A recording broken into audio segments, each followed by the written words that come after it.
Hi, I'm Dirk Dosh, and I'm a senior at the South Dakota School of Mines and Technology. I'm majoring in mathematics with an emphasis in atmospheric and environmental science. I'll be graduating here shortly, but I'm glad that you're considering starting your academic career here at the South Dakota School of Mines and Technology. It's a smart choice and an affordable investment with a high earning potential. Also, you get a big bang for your buck.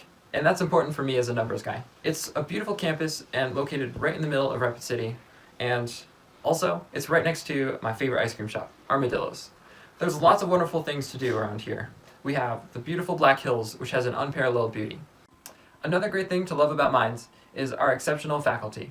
They're smart and passionate, and they want their students to succeed.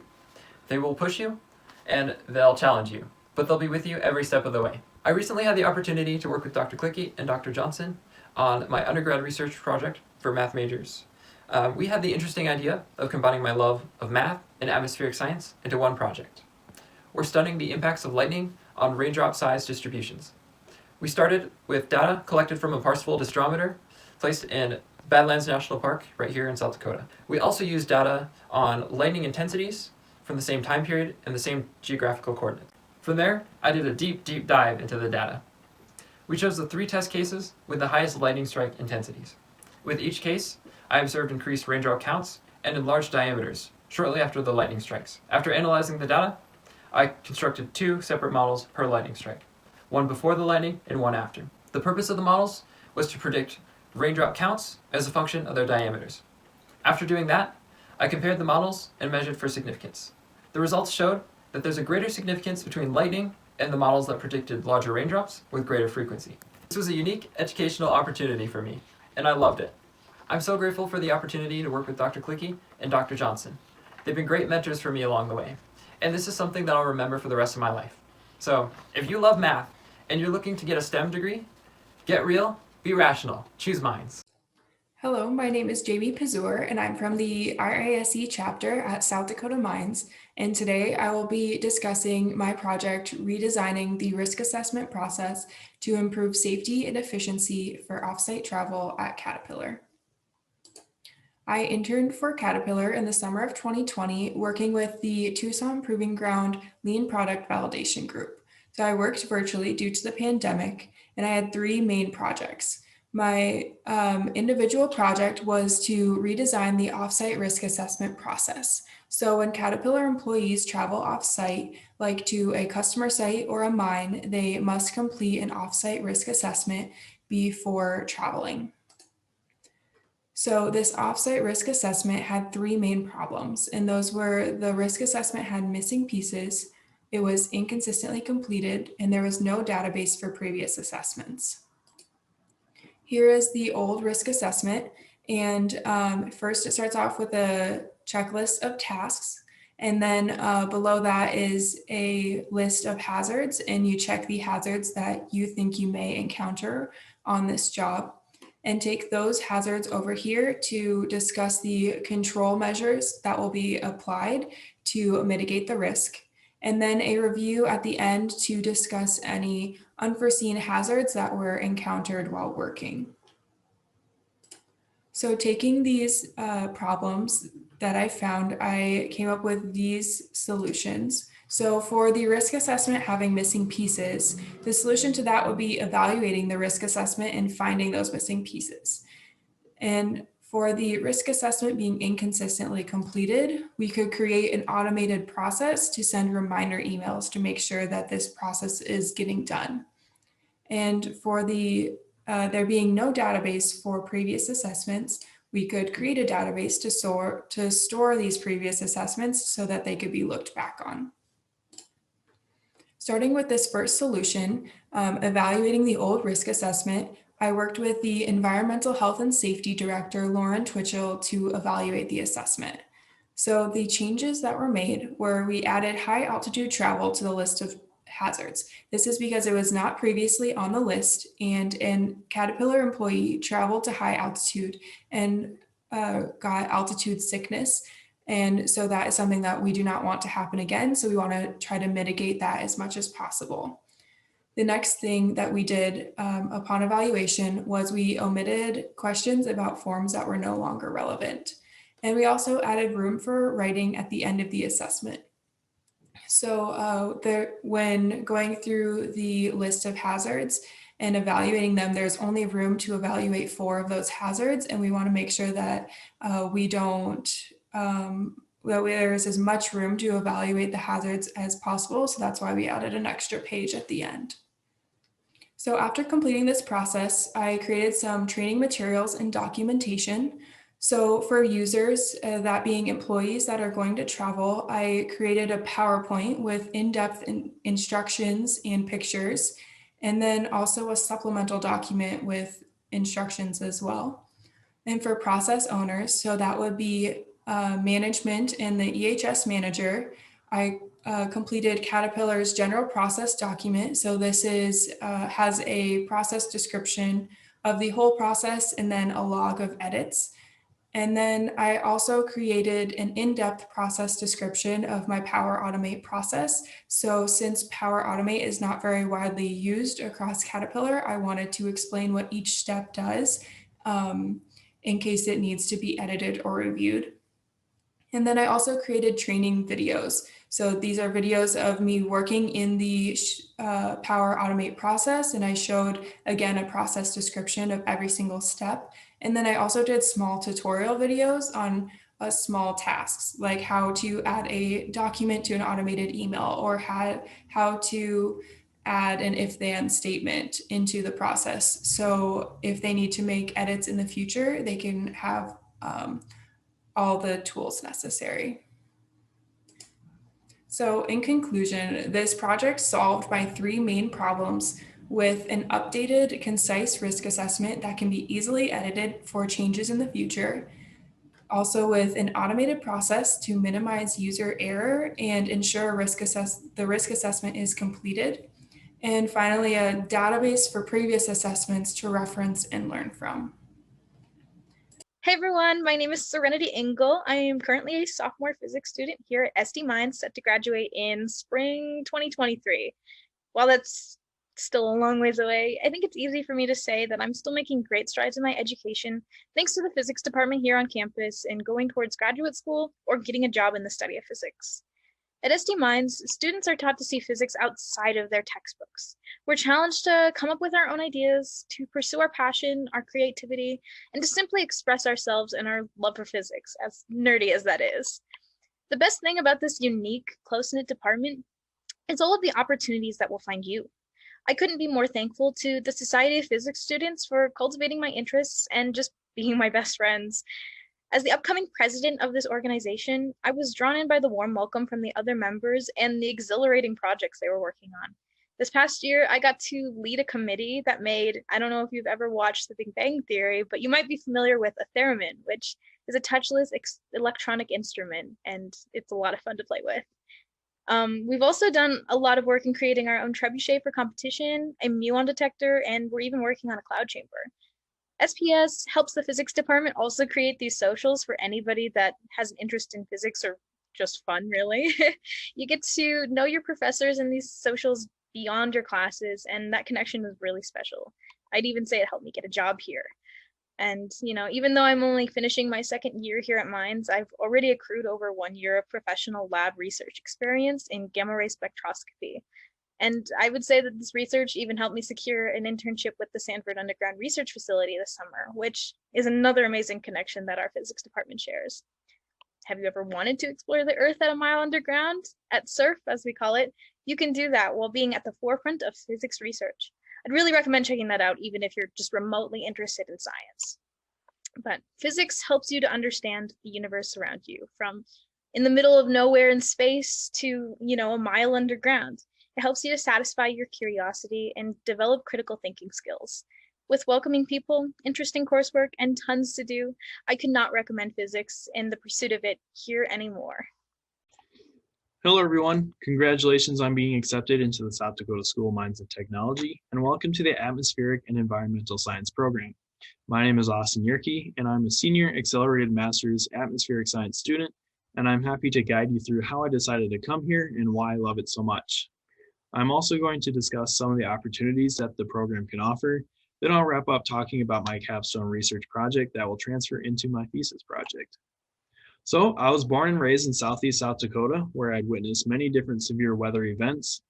Most notably, I witnessed an EF2 tornado hit my grandparents' farm when I was 9 years old.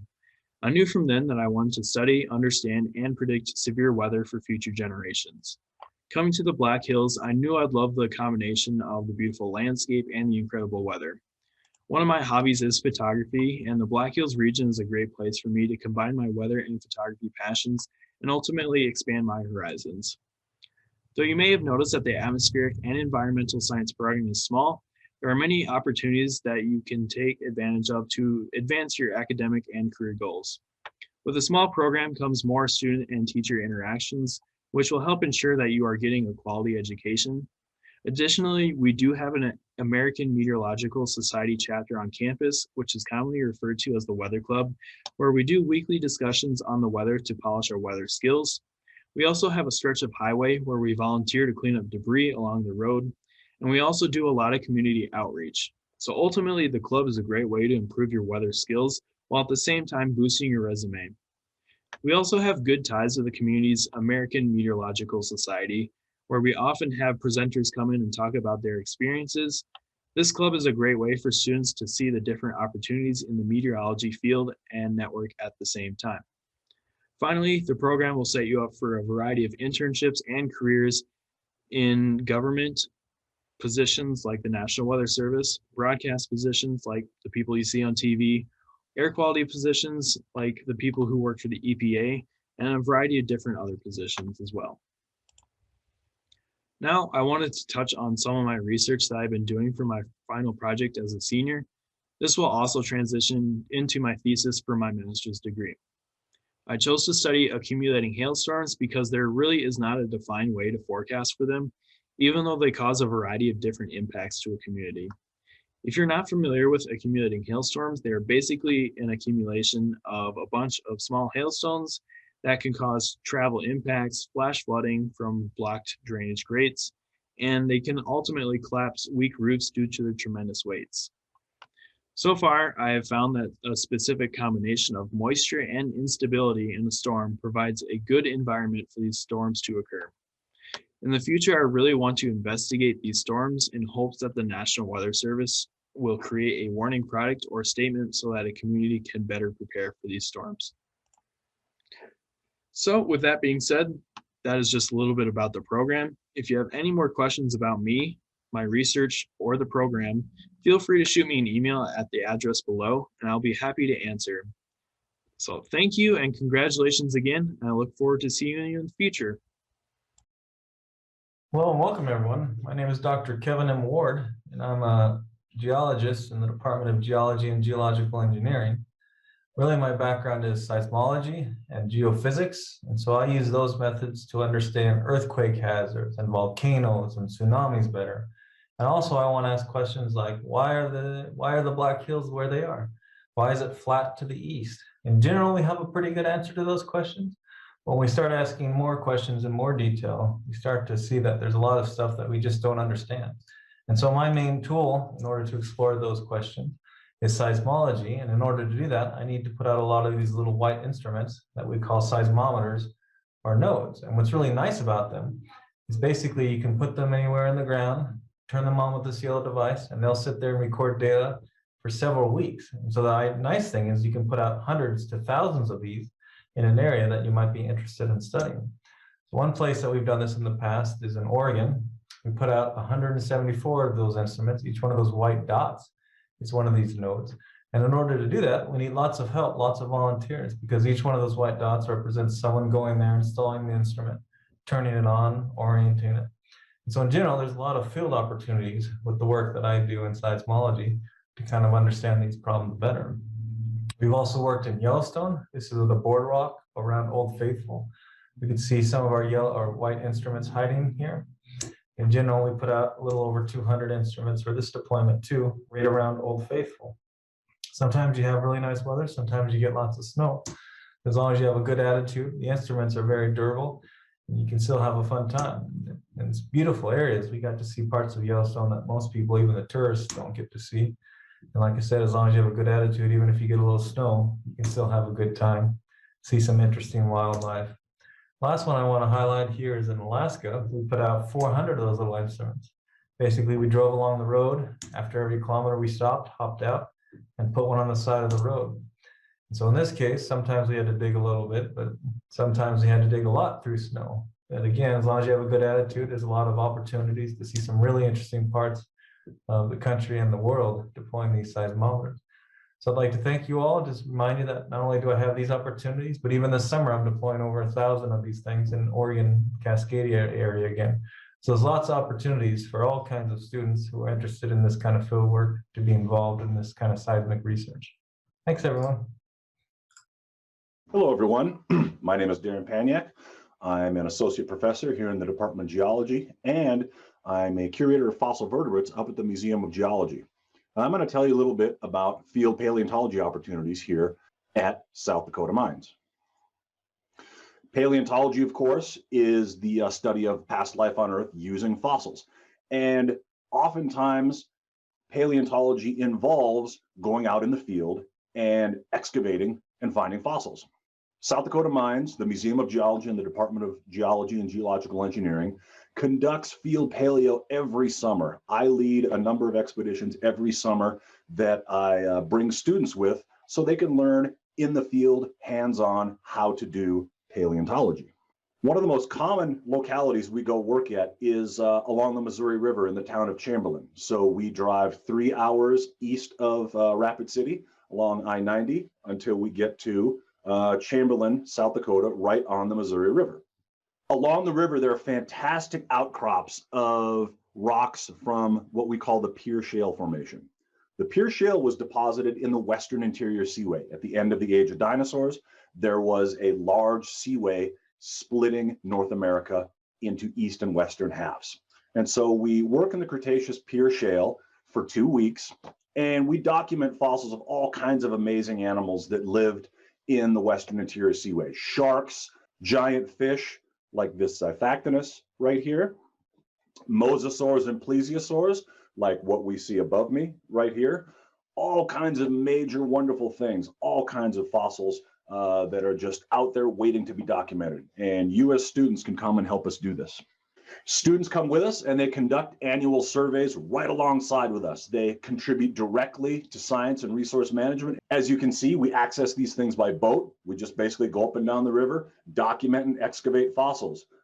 It is a fantastic hands-on experience where you as students will get real life experience documenting, excavating, and recognizing fossils. So please, I would love it if you would come join us and do this amazing work. Hi, my name is Andrew Ferris. I'm a senior here at South Dakota Mines in the Civil Engineering Department. I'm originally from Lancaster, Ohio. I'm Ruth Potter. I'm originally from Cheyenne, Wyoming. I'm in the Civil Department and I'm also a freshman here. Hi, I'm Heidi Sieverding. I'm a research scientist in the Civil and Environmental Engineering Department here at the School of Mines. Hi, I'm Ben Lewis. I'm a freshman in the Civil Engineering Department here at the School of Mines, and I'm originally from Buffalo, Minnesota. All right, so our research project is to create a geotechnical living lab here on the School of Mines campus to address problem erosion areas. So these shales are very, very hard to stabilize, and they pose a challenge for rural and urban residents both. So we have a project funded by West Dakota Water Development District to address this issue and create a laboratory where students can participate in the construction process and observe the system and how effective the treatments are over a period of many, many years. So as a freshman, you'll be able to come up to this living lab once it's constructed this summer and take a look at it and start your engineering learning experience. So my job in the living laboratory thus far has been primarily, I worked with all the preliminary geotechnical lab testing, and then in the actual design phase, I've overseen and assisted Ben and Ruth on the CAD and mapping work along with the cost estimation work. This is about my second year as a working in the research industry here at Mines, and it's really kind of helped to give me industry experience in terms of the geotechnical industry, and to continue my knowledge. As a freshman, I've been able to gain some really valuable research experience on this project. I've been working on mostly the CAD designations and assigning plots for the different erosion controls that we're doing. And this has really helped me learn more about the geotechnical program before I even get into those more challenging classes. And also as a freshman, I've been helping out Andrew with a lot of the budgeting work and helping figure out where we're going to, or not where we're going to pull up, but what we're going to get and from where, and getting it up to the department. And it's also been really good at helping me get basic industry experience so early on in my classroom time, and good teamwork skills as well, of working with people of all different levels inside of the school and seeing what everybody can do to help each other out. Well, welcome to the School of Mines, and we look forward to meeting you this coming fall.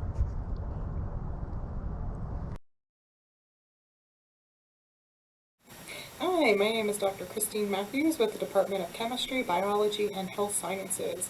I am really excited that along with my two colleagues, Dr. Elizabeth Rocks and instructor Kelsey Gilcrease, we recently received a NASA Project Innovation Grant to be able to study the effects of simulated spaceflight conditions on microorganisms and plant and microbial interactions. We are going to be developing some new teaching content to bring new content and new technology to our labs, and we are also going to be bringing new undergraduate research opportunities for students to be able to get into the lab and see how we can do some science and have a chance to see a little bit and learn about space biology and some of NASA's space biology directives. For myself, I'm going to be putting together a project trying to better understand how simulated spaceflight affects commensal microflora. So, for example, microorganisms that live as part of your skin biome or your gut system or other places in your body where those microorganisms are kind of a normal part of you and your body. So we're going to be looking to see if simulated spaceflight or potentially spaceflight has any effects converting, normally benign microorganisms into developing pathogenic characteristics that could potentially unlock, new diseases or concerns about emerging disease or changes in disease physiology as a result of spaceflight, particularly prolonged spaceflight.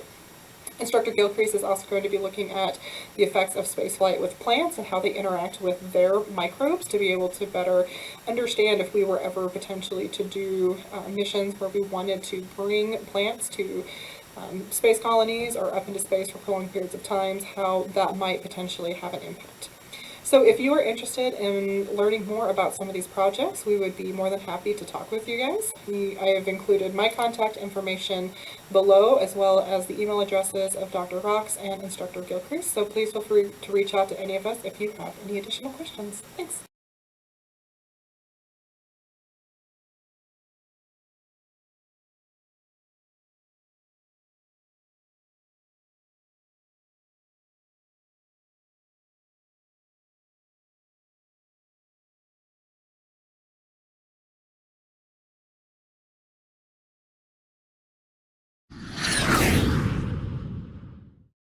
Welcome to Professor Shepin's laboratory, home of NMR instrumentation, but most of all organic chemistry.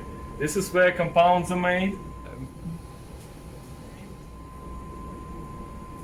Magic happens. A little bit more magic. And any chemistry can become green chemistry.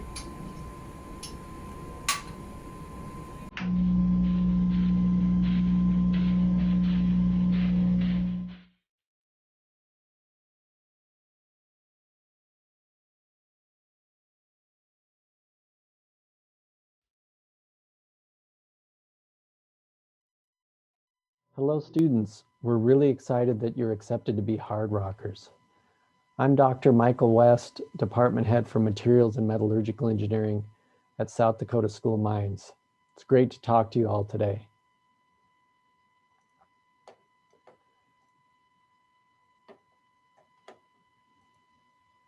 So I want to talk to you about some of the great things going on outside the classroom. Many of you know that metallurgical engineering is the science of how to turn raw materials into high-performance alloys we use every day.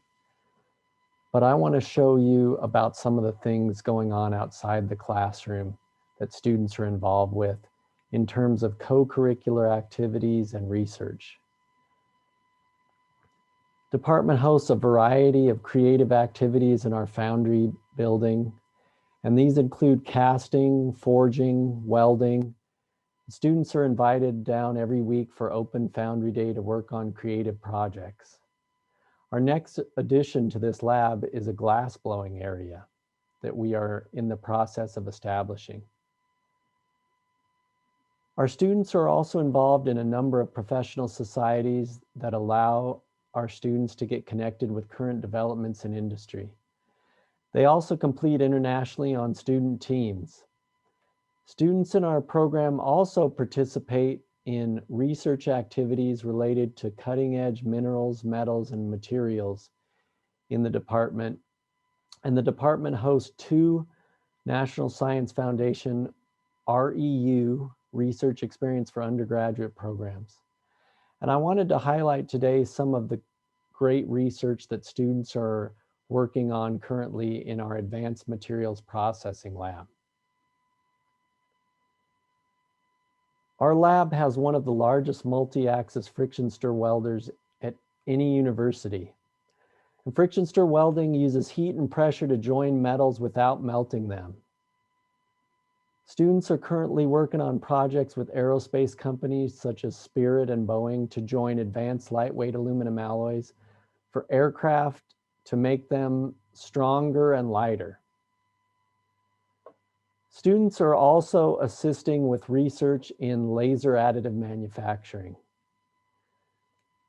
In this technology, laser selectively melts a metal powder on the surface of another metal and can be used to apply advanced coatings and even 3D print complex metal parts out of a variety of alloys like titanium and nickel superalloys used for energy and aerospace, automotive, and all kinds of applications.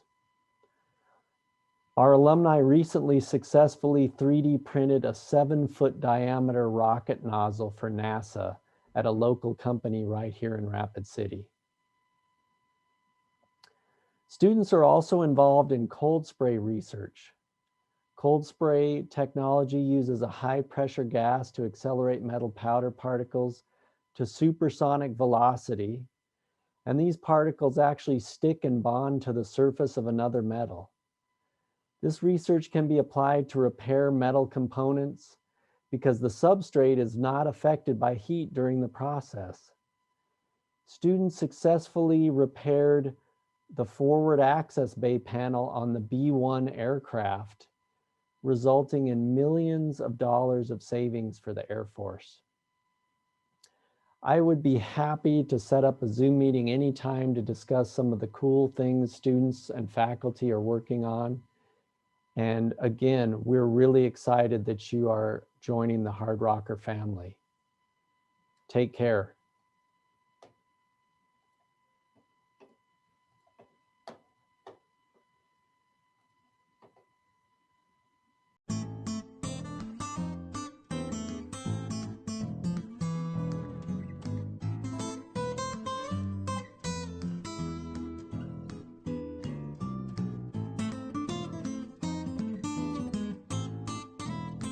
Hi, I'm Michael Landy, an assistant professor of mechanical engineering and the E.R. Stensis Chair for Engineering Education here at South Dakota Mines.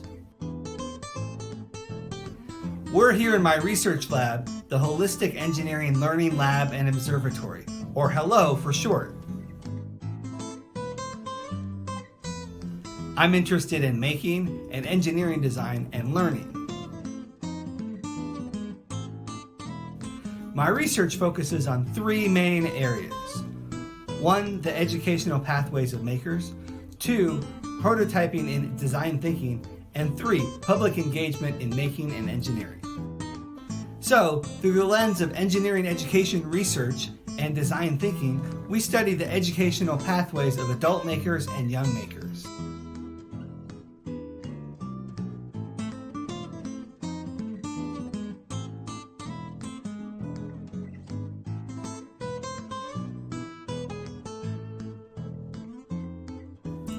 We coined the term additive innovation to describe what we're seeing in an open and sharing community. And now we have a grant to study the learning trajectories of makers. Hi, I'm Michaela and I'm a senior mechanical engineering student at South Dakota Mines. I do research with Dr. Landy in the Hello Lab. We're investigating how students learn design by how they draw their design process. We're looking at what the learning trajectory is between first-year students and seniors. When they come in as first-year students, they don't really have the engineering language and they have their own words to describe things. And after just one semester, they start picking up on that common language that we see the seniors using in their design process. We've also written a conference paper that we'll present at the American Society for Engineering Education conference this summer. I was curious about research opportunities at Mines, and I visited Dr. Landy's Hello Lab. I was also taking a senior elective in design thinking with Dr. Landy, and I thought that design processes and design thinking was something really interesting.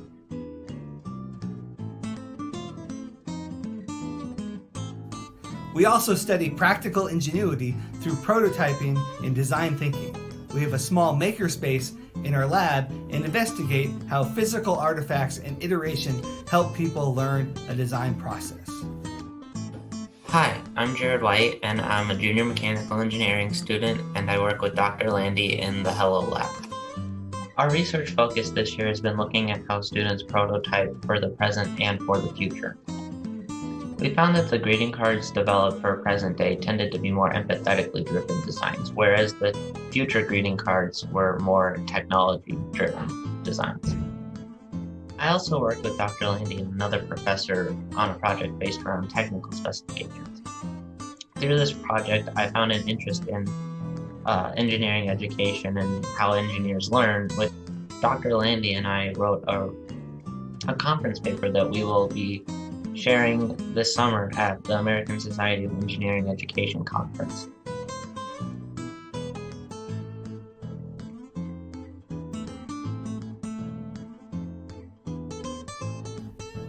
There is also public engagement. I think of making as solving problems that one cares about with technology.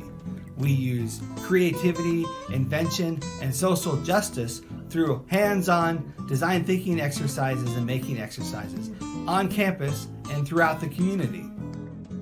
Making is a research area, a way to teach mechanical engineering, and a way to engage people to solve big problems.